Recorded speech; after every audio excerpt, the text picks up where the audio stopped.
Hi everyone. Today I'm going to talk about how to getting into React. Actually, the things you need to know when you are getting started into React.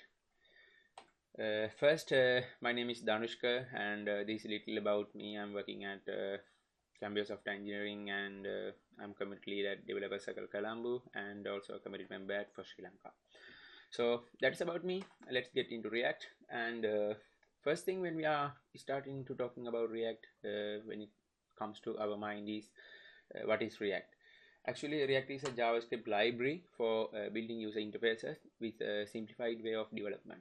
And this is the official website of React, reactjs.org. You can go there and check it out how it look like. And when it comes to bit history stuff, I'm going to explain these things some little more because it is good to know those things.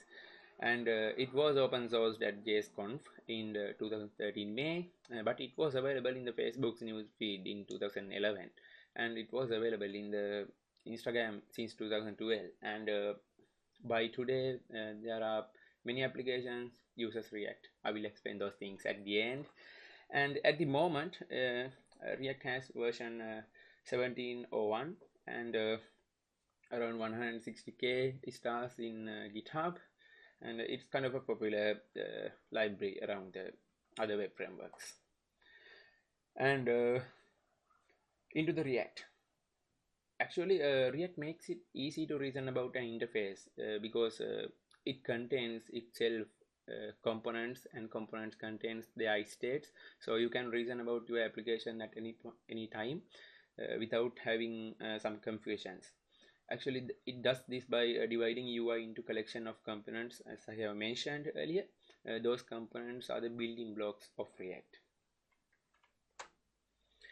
And why React?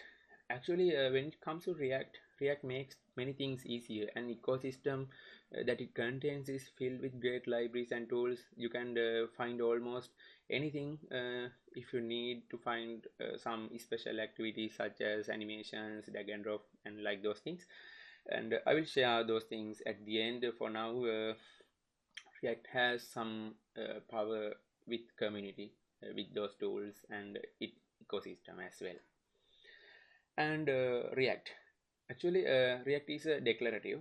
That means your code is more predictable, and it is easy to debug. Actually, when it comes to React, it is painless to create interactive UIs and design simple views actually that contains states in your application. In that way, when you do this, React will automatically render those things, those simple UI blocks in an efficient manner for you. And the next thing is React is component based. That means it using React you can build encapsulated components that manage their own state.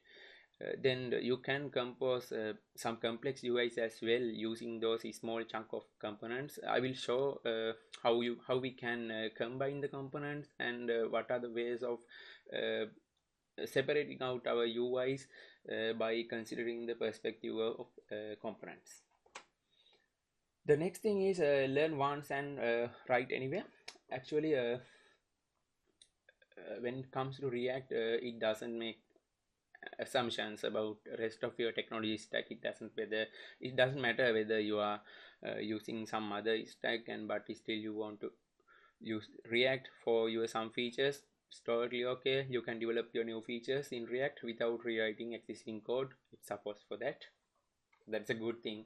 If you want to start in React but you don't want to change your code base because it is costly or time consuming anything, but still you can go for it. And React has unidirectional data flow. Actually, in that way, React ensures the easiness about reasoning your application. At any point of time, you can reason about your application state, what are the data paths to that component and how this component processes data and those things. And last but not least, React uses virtual DOM. And I will explain about virtual DOM, but let me explain some base things we do use when web development. And DOM manipulation. DOM manipulation is the heart of the modern web development. Actually, you need to manipulate the DOM in order to display some things on the browser UI. But updating or manipulating DOM is slower. Actually, it is more slower than the JavaScript operations, most of them. In that case, our applications can be more slow with updating the DOM or manipulating the DOM directly. So there are some frameworks as well does DOM manipulations more than they have to. In that way, the slowness is getting into more troublesome work. We cannot perform some heavy and efficient web application performance in that way. So because of that, virtual DOM is introduced. Actually, virtual DOM is a object representation of a DOM, but it is a lightweight one, like a kind of a JavaScript representation of DOM. It is like, since it is lightweight, we can perform things we want easily.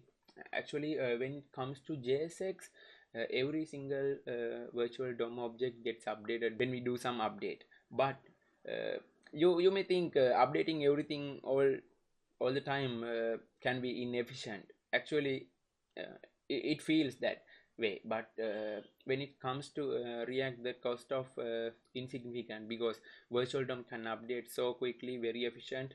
So in that way, it doesn't matter whether we are updating all the time. It does the job. And after updating the DOM in that way, updating the virtual DOM in that way, React can efficiently flush those changes into the DOM in a very efficient manner using diffing algorithms. So that is how React put our changes into the browser. So this is the smallest component, not component, but smallest React example, where we can display hello world text inside h1 tag in a place where div element or any element contain root ID. So we are using a package called React DOM, which uses a render function.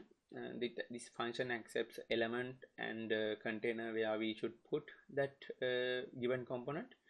In that way, we can render our elements on the browser. So in the path of learning React, you need to have a basic understanding of JavaScript. Here is a link to that I found useful, which is provided by Mozilla. It is very helpful and it has almost all the things you need to know with latest and updated details. And I have summed up some details which we will be using and or which will be useful when we are working with React from the JavaScript world. You need to know about variables, arrow functions, callbacks, and REST and spread operators, and object and array destructuring stuff, and in addition to that, ES6 modules and ES6 helper methods such as map, filter. If you know at least basic stuff from these areas, you can easily work in React without any issues. Those are the things we combine in a different manner in order to get up and running application.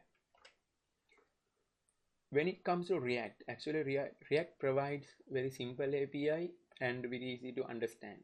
But before understanding the React API, we need to know four main things. Those are component, JSX, state, and props.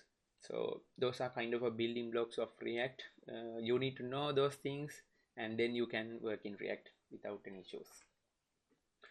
First, I'm going to tell about JSX little more, even though I have put a component in the first place because that is more significant. But JSX is the thing that power up the components. So when you see JSX, it looks like HTML, but it is not.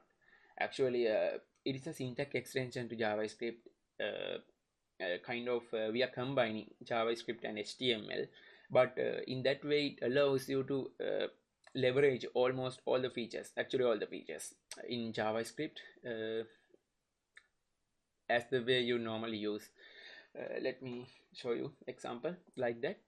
Here you can see I am using if conditions there, and I'm using expressions like format name user.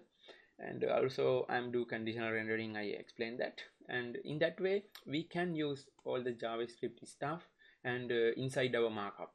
In that way we can manipulate or change our how can I say, markup in a different ways with features of JavaScript.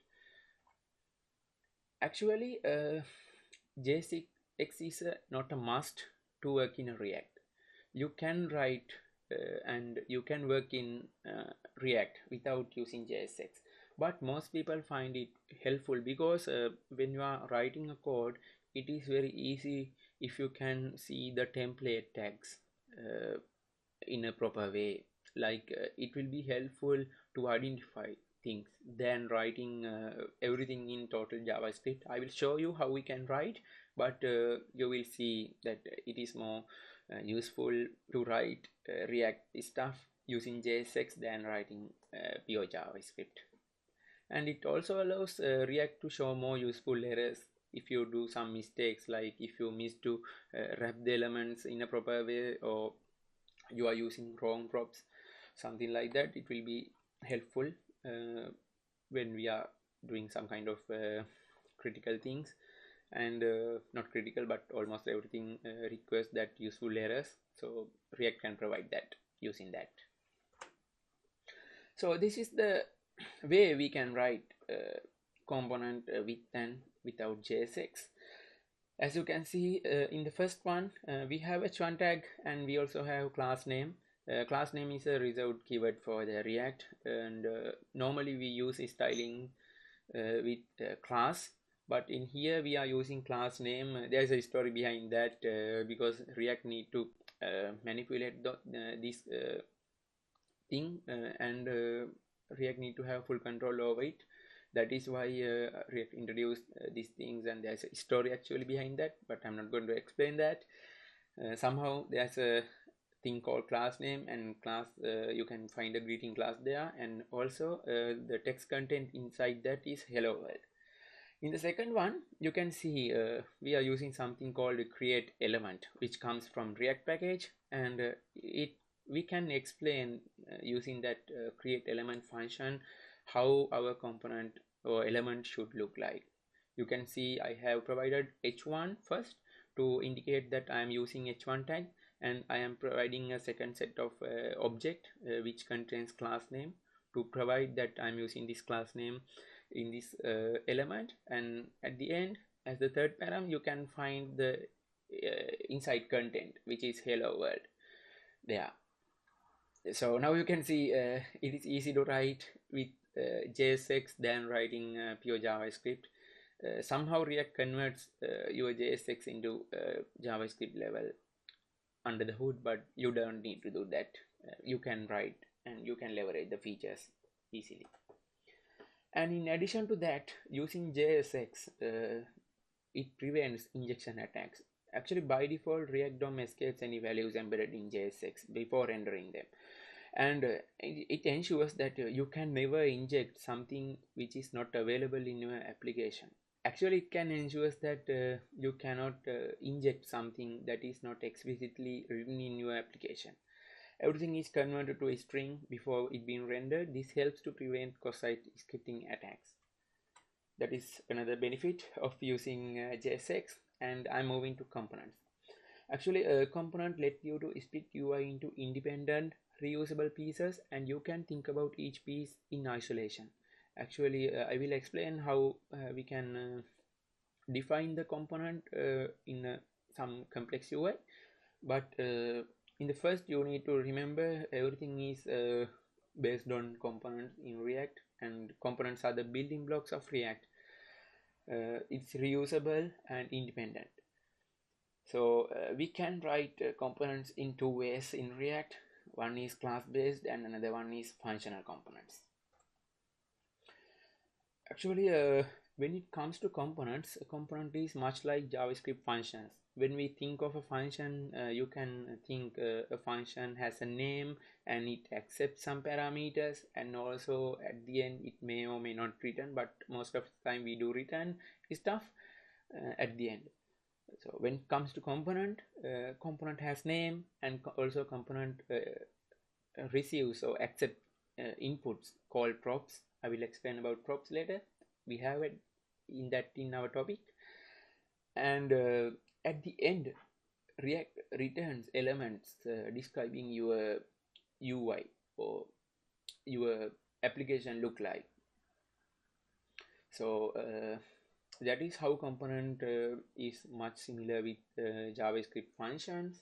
And now you can see it is almost similar in when we think about in a functional components, it is almost similar. And the way we write class-based component is a little much different, but not totally in some ways, because functional components introduced recently.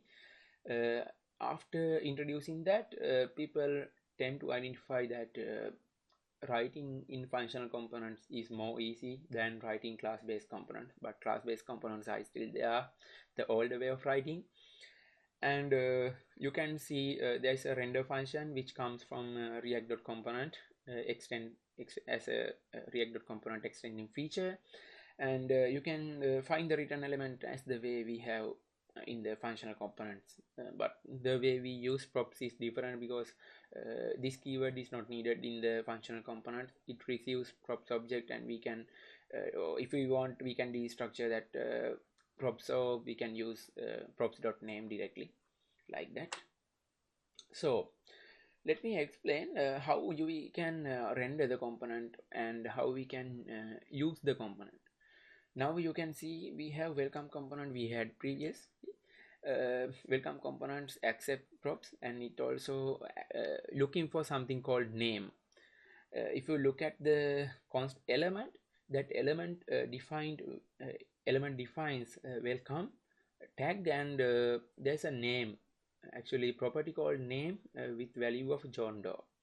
In that way, you can see the thing is looking in the welcome component is providing here in the welcome component usage which is created by element.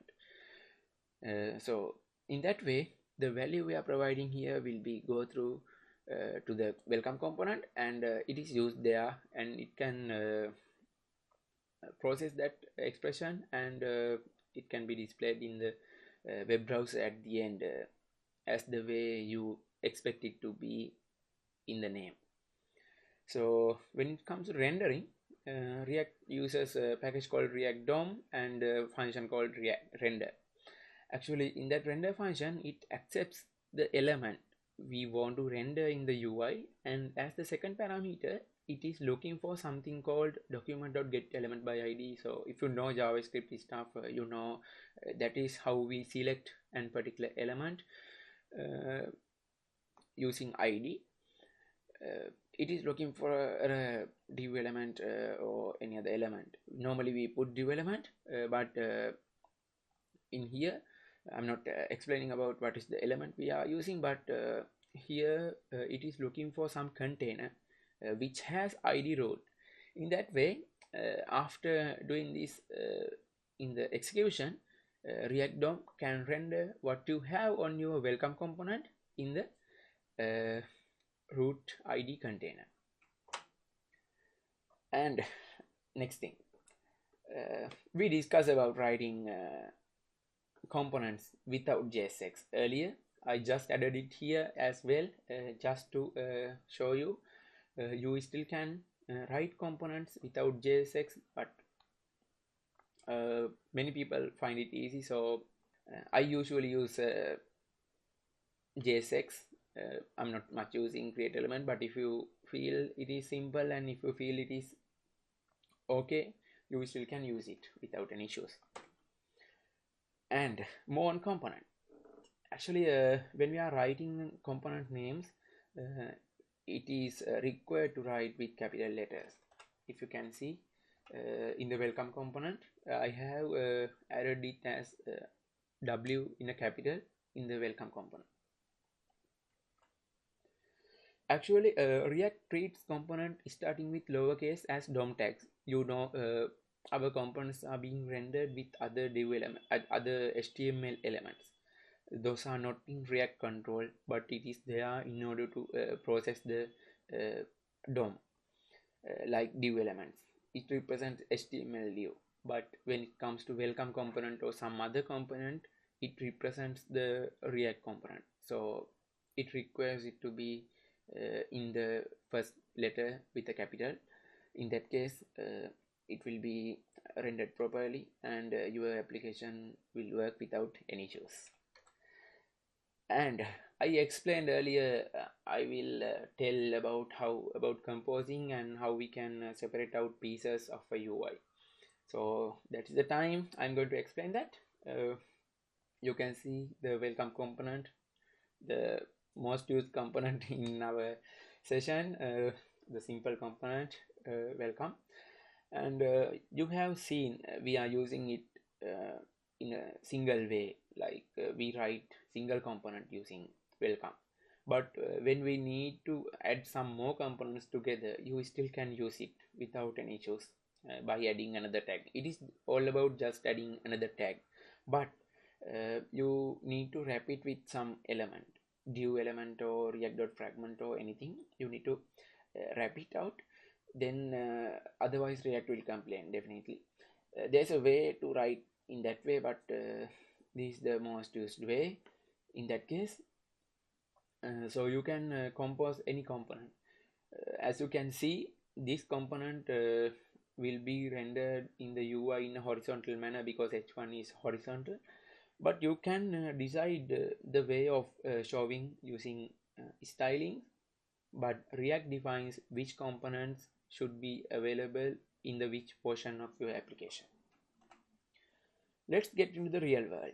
I have added very small application, kind of reminder thing or to do thing, and here you can see we have input element and add item button, and also some added items there.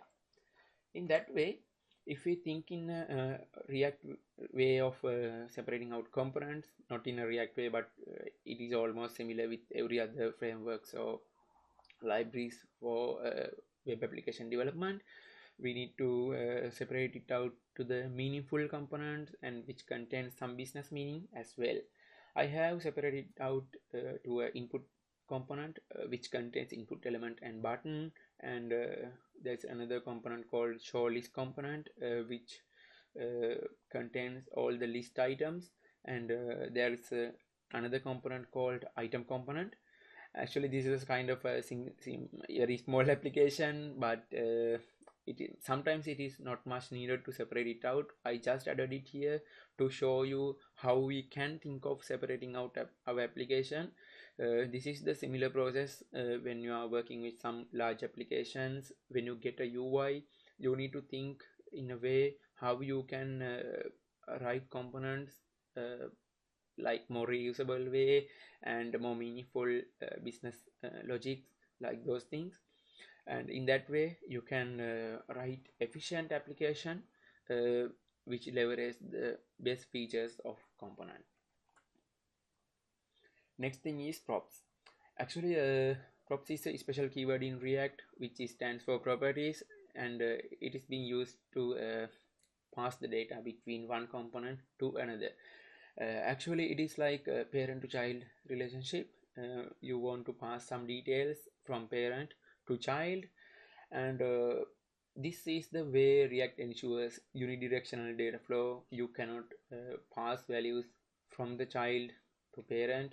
It is always parent to child, but there's a way of sending functions and other things, and also state management stuff handles these things for you, but in React it ensures unidirectional or one-way data flow. And the best thing you need to remember is props are read only. You cannot modify props inside the components. And again, our most popular component, welcome component, you have seen that already, but I'm going to explain a little more here just to complete my prop section. And you can see my name component, not name component, welcome component is there, and it accepts props, and it is looking for something called name inside props object, and here we are providing name as John when we are writing welcome component there. In addition to that, there is a something strange thing called render props. Actually, it refers to technique for sharing code between React components using a prop. Actually, that prop value is a function that will be rendered on the UI when you provide some values to it. But there's a technique like that. If you have some cases like that, you can use it. Next thing, state. Actually, React component has built-in state support. I will explain that. But when it comes to React and state, there are two ways of writing. You can write presentational components, and you can write smart components, or components contain state, like stateful components. So in that case, if you are using stateful components, state is the heart. Actually, it defines what is your component does, or what contains in your component. And in addition to that, when state changes, your component is re-renders. That is how React ensures reactivity in your presentational area. And I'm going to show you how we can define state in our application. So this is the way. I'm taking the example of class-based components first, because I think it is good to explain about that, because it is not thrown away, it is still there. So that is how we used to do that, writing this dot state, and I'm adding some kind of how can I say, object with property count with initial value 0, and here in the p tag I am using this dot state dot count to consume that state object. That is how we consume state. And the next thing you can see in my button, I am using on click. That is also reserved for React.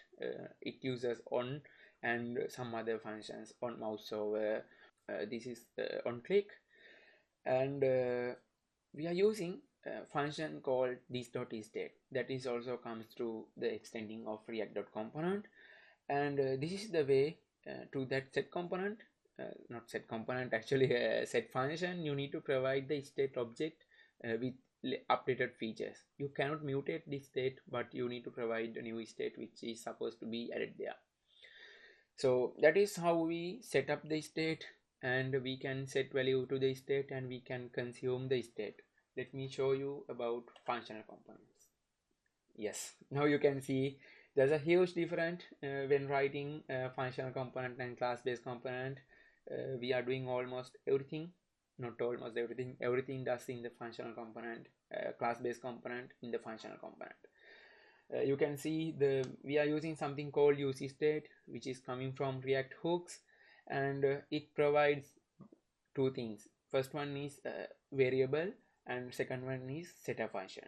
Using this setup function, we can set values to the count variable, and the initial value is 0. That is what we have given to the use state hook. And you can use count as just as normal variable. There's nothing called like this.state.count. You don't need to do that. And when you are setting value, it is not needed to this dot set state and provide a object and compose the object by yourself. React does it for you, but here you only need to provide this set count with value. It works. That is how state works, and that is how you can write state. Now I am moving into hooks. Actually, hooks are a new addition in React version 16.8, and it let you state and refs and reduces kind of features without writing a class, and also lifecycle management as well. Earlier we had to go through some hassle when working with that. People found that kind of hard when working with React. Little bit hard to reason about your application. Now those things are not there. Functional components are introduced and hooks are there. You can work in your components without any hassle. So this is the same thing I have shown you earlier, nothing new, but there's an import statement which explains from where this use state is coming from. Yes, actually it is coming from React, from nothing else. And you can import it like that, and you can use state in your application, but remember that you can use hooks only in the top level. You cannot use it inside in the render, not render, but in the return. And there are several useful hooks provided by React, and there are hooks provided by popular libraries like Redux, and you can create your own hooks as well. That is one of the real beneficial thing. If you want, if you feel that is something we can implement in hooks, you are always okay to do that. It is your application, you decide. React doesn't do any assumptions on your code. It provides things, but it lets you to do it in your own way. It is not providing any hard and fast rules. You need to do in that way, otherwise you can't work. Nothing like that. You can do it your own. And there are few available hooks: use state, use effect, use context, like that, and use ref. And those things are available, and you can find out more details about the hooks in the official documentation, and as well it has very comprehensive stuff. I'm not going to explain that much, no time for that. And when introducing React team ensured that there are no breaking changes. It is nothing you need to do to change into the hooks, and it is completely opt-in. Actually, it doesn't need to move into functional components. No one forces you. If you want, if you think it is useful, you can do that. Otherwise, it is totally okay to go with class-based component. If you think your application is already almost complete and it is some time consuming or costly thing to move into that, it's totally okay. No need to do that. And also it is 100% backwards compatible. So those are the best things in React. It cares about people who uses it. And one of the most wanted thing about creating an application with React, there are several ways of creating. You can create it from the scratch by using CDNs of React and React DOM, but that is not what we do in nowadays. We use Create React App, which is also a great library provided to enrich the React ecosystem. You can use Create React App with npx, just providing command npx create react app and your application name. It will generate everything for you, and it will install all the dependencies for you. And after that you can just, actually after that it provides what are the commands you need to run in order to run your application, like yarn, cd and application folder name and yarn start, like those things. And after that there are flavors of React. Actually it is not all about React all the time. You can render React on the server using Node, and you can power up your mobile apps using React Native, and you can create VR applications using React in React 360. And also there's a Gatsby for static site generation, and there's something called React. It is a fast 3 KB alternative to React with some other more features, like specific features, but there are people who uses that as well. It's kind of a good thing. I wanted to mention it here. If you are looking it out, check it out as well. It is kind of useful. And I have summed up something for you. When we are working with React, we can use create app for app creation, and route handling is done by React Router. And state management, there are several things we can use, and it has libraries for the tabular data rendering and for management, drag and drop features, and internationalization. And there are many more UI tools out there for React. You can check it out and use as the way you want. Material UI and design, Bootstrap and Tailwind is there, and animations as well. So there are many more. I'm not going to edit everything here. So you can simply go to the reactlibraries.com and find out what are the libraries available for React for those things. but it is not mandatory to use those things, because React is not forcing you to use it. And you can use any library as the way you want. It is totally fine. And if you think that library is useful for your work, maybe in state management you may feel mobsig is good than using Redux. It's totally fine. If you feel recoil doing some good thing and it is easy to learn, and maybe it helps you with some other beneficial like cost management kind of thing, you can do that. React is not forcing. And final stuff, Stack Overflow insights in 2020, it identified that React is one of the most wanted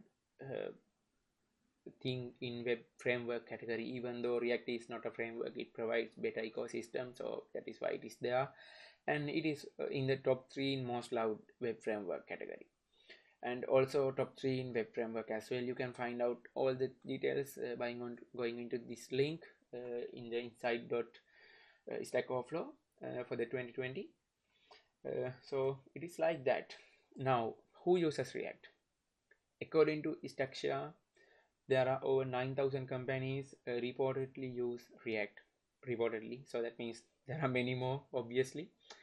And it includes Uber, Airbnb, Facebook, Pinterest, and our very own Netflix, like that. So you can find out all the details by going into this link. It has almost all the features. And now, after learning all these things, where should we look? Where we need to look for the next step? First thing, React official docs. It is well written and it contains almost everything you need to know when you are getting started, and everything you need to know about React. It also provides a better tutorial. If you are starting new, you can learn by coding React stuff there by going into that URL. And one of the best thing I have seen is it has separate space for the community, because React.js is totally community driven. It is maintained by community and it is run by community. So they have some special area. That area contains about free and paid courses. It has many details, right? I can't put it here because the list is too long. It contains many resources, free and paid both. And you can find out examples in React and find out about meetups, conferences, articles, podcasts, and videos. In addition to that, there are many external resources. Basically, everything is there. You can find out all about React together under one roof. So that is what React does for the community. In another perspective, it encourages people to work in React and contribute to React in different ways. So that's all, folks, and I'm going to conclude the session. And if you have any questions, shoot me. I will answer. I would love to do that. And thank you for inviting me. You can connect with me using both below links. I am available on those platforms, and I took these icons from the Flatipen. So I'm going to mention that because they're nice. I feel them nice. So that is what I wanted to share with you today. And thank you for staying with me. And I think session is useful for you, and hope you can fill your gaps when working with React, and it is helpful for your career as well as university students. And one last suggestion for the university students, always try to find new things. Always read about the documentations. That is very helpful, and it will be very helpful in the long run as well. So that is why I encourage you to go for the React official docs first, to look at things. Obviously there are many people out there contributing, including me, with some articles, videos, and kind of things. It's okay to use, but also read in the documentations as well. That is where everything is originated.